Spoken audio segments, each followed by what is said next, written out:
Right, Bards, we're off to Tasmania. We're going down to the sunny isle.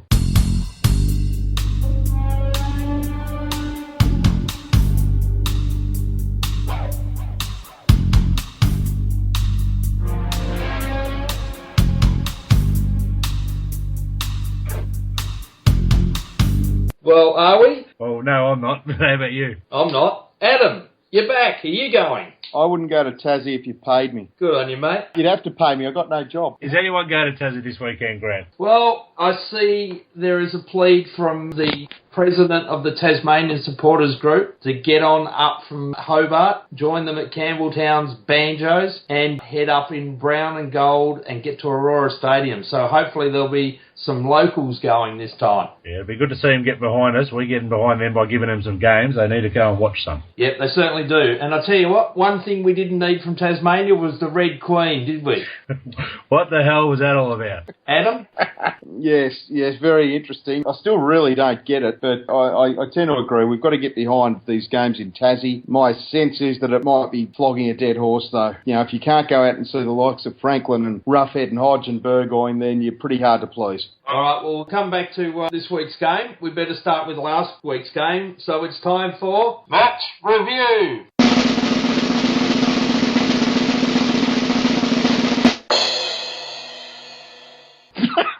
You like that, Wedders? Are you done laughing? Can I start? You can go, Bards. It's all over to you. All right, Grant. We had a lovely game last Saturday night. Beautiful weather at the MCG. Hawthorn 18-11-119. Should have been 20-10-130. Defeated Sydney 12-10-82. Votes, Bards. Votes. What about goal kickers, Grant? Well, goal kickers, Bards. All right, we had a big Roughhead with 4, Franklin with 3, Hale with 3, Gunston with 3, and 1 to Bruce Bailey Burgoyne, should have been 2, Hodge Osborne, and Lewis should have been 1. All right, then. Bardslow votes. Barslow votes, mate. And we go back to last week's show. I mentioned a few blokes that didn't quite have a great grand final and they need to step up, and they did. So 5 votes, Jared Roughhead. Unbelievable game up forward. And in the middle, as a ruck rover at times, getting clearances. Very impressive. 4 to Luke Hodge. First 2 could have gone either way. Hodge was great. 3 to Bruce, had a ripper game as a half forward. 7 goal assists in a game where we kicked 18 goals. Great effort. 2 to Gibson for cleaning up down back all night. And 1 to Michael Osborne for a great job tagging Nick Melcheski. There's a surprise. Adam, apart from the company of Bards and I, was it worth the drive? It was worth the drive. I cannot believe, Bards, and I love your match reports, mate, but I cannot believe you left Brian Lake out of the votes. But anyway, it was good, and you can't put them all in, I guess, and Osborne was great as well. It's good to acknowledge some of those jobs. Like Melcheski, we know, hurt us in the grand final. And I mean, it's probably not a difficult role to play, that defensive forward, but you've still got to have the right balance of attacking and defence. I thought he did a great job. Yeah, no, fair enough. And where did we win that one? I thought we were a bit hungrier than the Swans earlier, and I think, we kicked the first 5 goals of the game, and at that point, it's pretty hard, even for a side like Sydney, to come back. I know they made a run at us late in the last quarter. Did you guys feel at any point we were under pressure? Well, when they got to just over 4 goals, I thought, don't tell me, what's going on here. But I knew it was only a goal away from being absolutely safe, so I thought we were pretty safe. The problem is, Bards, you went to round 1. Adam and I were out of the country for round 1, so we don't have that same worry about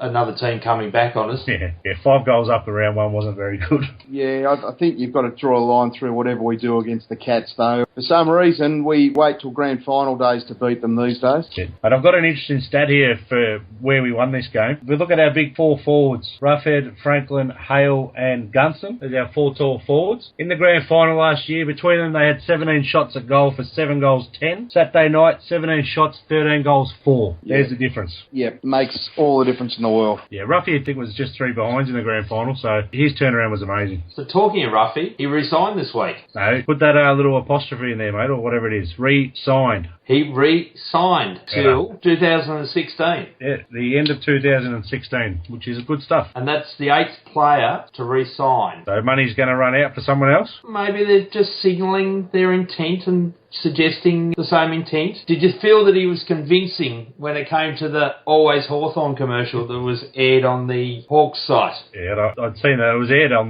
the night too, I think. But he said the words. We'll go with that. He'll re-sign, boys. Don't panic. Don't panic. Tell you when to panic. Well, that's good news, and some further good news is Whitecross looks like he's going to be available to the club after the bye. Very good indeed, and it's going to be interesting to see how they fit some of these blokes in. I thought the kid that had a good game Saturday night, Taylor Giray, he made a few blues under pressure, but got on his bike and chased the ball up and really tried to make up for any mistake he made. And that mark he took at the end, dropping back in front of the pack, was great. So, yeah, these kids are taking their opportunities, and it's going to be good having pressure on them when the other blokes come back. Yeah, he's come back after I bagged him, hasn't he? Yeah, said he did make a few mistakes. It was a couple of glaring. He dropped an easy mark in the middle, turned it over for a goal, I think, but he just puts in, and he seems tough. He's like a little Guerra, I reckon. And some interesting things from the night's game. The Pie Man. Pie Man, yes. Yeah, very interesting number on the back of his jumper. Could have made it easy for Mum, though. Could have put 22 over 7. It would have been a lot easier. I'm pretty sure Adam can recite. How many decimals can you get to, Adam? Only a couple. 142 something. 142 is my limit as well. All right. Well, some good stuff there. Now, we better get into the usual segments.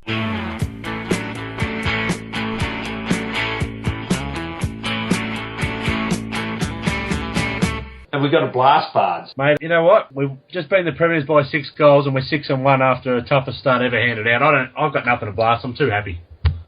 Well, I'm going to go with Fair Suck of the Sav, right? Because I've actually got a few likes for this Fair Suck of the Sav. And you can't tell me that there was not a couple of clear umpiring decisions that we shouldn't be calling out with Fair Suck of the Sav. Let's start with the Burgoyne 8 paces. Fair Suck of the Sav. We now start to count the running onto the ball beforehand. The 7 or 8 steps beforehand, gets the ball, kicks it. Most beautiful goal, deserving of 6 points. And what happens? Travelling. Fair Suck of the Sav. And are we going to get rid of goal umpires? Surely that's the intent after Saturday night. Fair Suck of the Sav. What were they thinking? The boundary umpire overrules the goal umpire who's in perfect position, and after you watch the video when you get home, it's a goal. And at the end of the day, they award a point. Fair Suck of the Sav. All I can say is it was great to listen through the TV that you could hear the words bullshit, bullshit resonating through. Fair Suck of the Sav. Was a lovely chant indeed.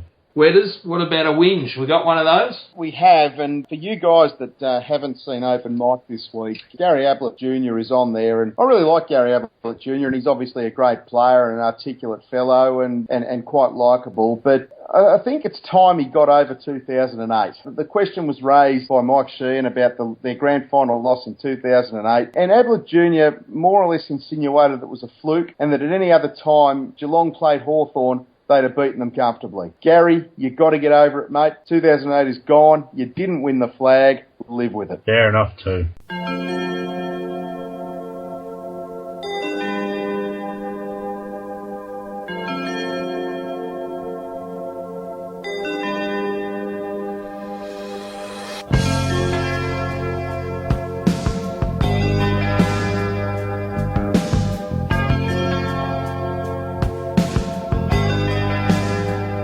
Well, last week we had a competition for a mug, and we thought the mug would carry over again, but it looks like it's gone off. You've got a winner there, Grant. We had 4 comments. We had one on our site from Jeff Smith. We had 2 on the Sydney site from Elizabeth Ann Jackson and Craig Beattie. And we had 1 on the Tasmanian site from Brett Archer. All good, all saying get back to basics, although a few of them actually said it a lot more succinctly than maybe Jeff did. I think he just needed to get off his chest.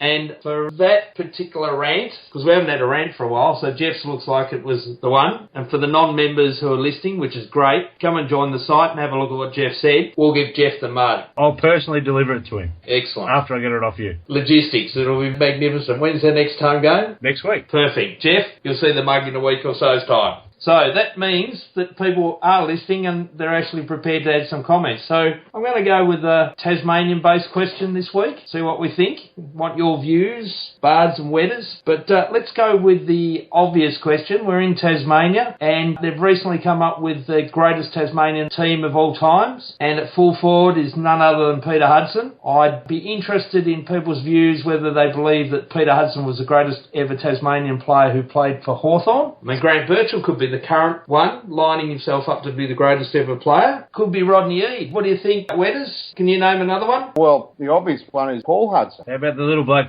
number 18, who used to run around on a wing? Mr. Pritchard. What about Shane Stevenson? How about Simon Taylor? How about Simon Taylor? And currently doing his thing for Vermont in the Eastern Footy League. He was a good, honest toiler. Yes. Peter Hudson's probably got those blokes covered. I would have thought so. All right, well, let's see what our listeners think. And good comments, not just the name, but some good comments as to why it's Hutto or why it might be someone else. It could be Colin Robinson. It could be Ian Payton. Let's see. We'll see. It could be Jason Taylor. Probably not.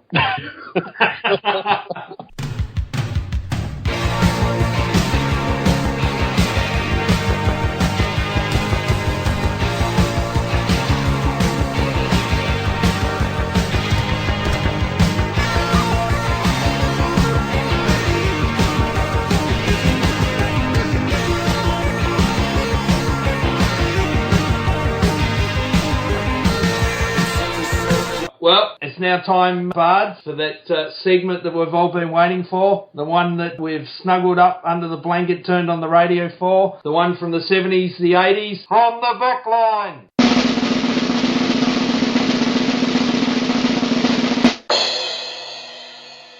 All right, Grant, we've Hawthorn versus the GWS, Saturday, 2:10pm, Aurora Stadium. We just had a quick look and it's going to be cold and dry and not very windy, so it should be a good game for us. So from the back line, Duray, Lake, Hodge. Halfbacks are Burgoyne, Stratton and Birchall. Centreline, Smith, Mitchell and Hill. Half forwards, Osborne, Franklin and Shields. Full forward line is Hale, Roughhead and Bruce. The rucks are Bailey, Sewell and Lewis. Interchange, making his first appearance for the Hawks, Matt Spanger, Simpkin, Gunston and Puopolo. Emergencies, Cheney, Guerra and Grimley. So in is Spanger and out is Josh Gibson with an ankle injury, interestingly enough. Wedders, would you like to comment on that? Yeah, ankle injury must be code for rested. As for the team, it's quite interesting because I remember the days, you remember when you were a kid and if you were playing in a team that was so superior to the opposition at halftime, the coach would swap the forwards with the backs just so everyone got a kick? Well, that's what I'd like to see happen this weekend because it's Hawthorn versus a heap of witches' hats, and if we don't win by 40 goals, something's wrong. 40 goals? I think the AFL record could go. Is there enough time to kick that many goals in a game? Against that mob, yes, I think there is. Fair enough. So is Gibson out with a goods rest or just a rest? He's just having a break. He's going surfing. It might have been his chance to kick his first goal for Hawthorn. Well, yeah, but that would only happen if they swap the forwards with the backs. I don't see guys like Lake and Duray and these guys actually getting a kick. So for my Brownlow hopes, I've got to get Birchall up the ground, you're saying? Well, you give 3 to Franklin because he's likely to kick 15. It's looking like a big result, especially with no wind. Wind sometimes ruin the games down there, but looking at the forecast, they're saying light wind, so it could be a very nasty result. And by the side we've put in, they've shown a bit of respect to the Tassie fans, I guess, not making wholesale changes and resting a lot, so look like we're trying to sharpen up. Don't expect that side to run out. I would be surprised if that side ran out. You'd think maybe Cheney would get a run, maybe for Burgoyne. I think Guerra will probably get a game. What is the point of sending your best side? And apologies to the Tassie fans, but the scheduling is rough. What is the point of sending guys down there at the risk of injury for a game like this? I mean, percentage is a factor. We'll need to build that because other sides play these teams as well. So not when you're 19-3 at the end of the season. What, we're going to lose 2 more? Yeah, well, maybe not. You know, Geelong will probably beat us again. Yeah, we've got to play Geelong, so there's 20-2. Yeah, so 20-2, but yeah, look, you know, you almost hope the GWS give it to us for the first quarter and a half, just so that we switched on. Yep. All right, what do you reckon, Grant, margin? 15 goals. I've got 134 points jotted down. I reckon it could be anywhere from 80 if we don't really care to 200 if we really have a crack. We don't really promote odds, but I did see the odds tonight, and we're $1. You cannot make a cent on us. Not a cent. You make 41 on them. 95.5 point start, which I think is the biggest in TAB history. Didn't we get over 100 for a game last year? Oh, maybe we did. I think one of our games was over 100.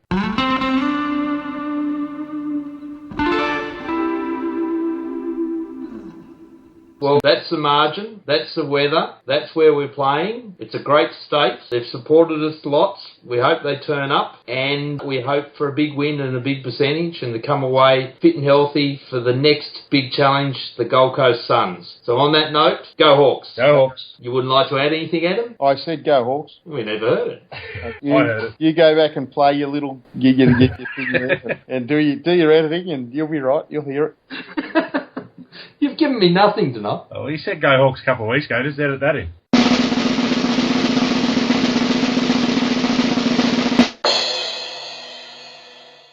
Go Hawks.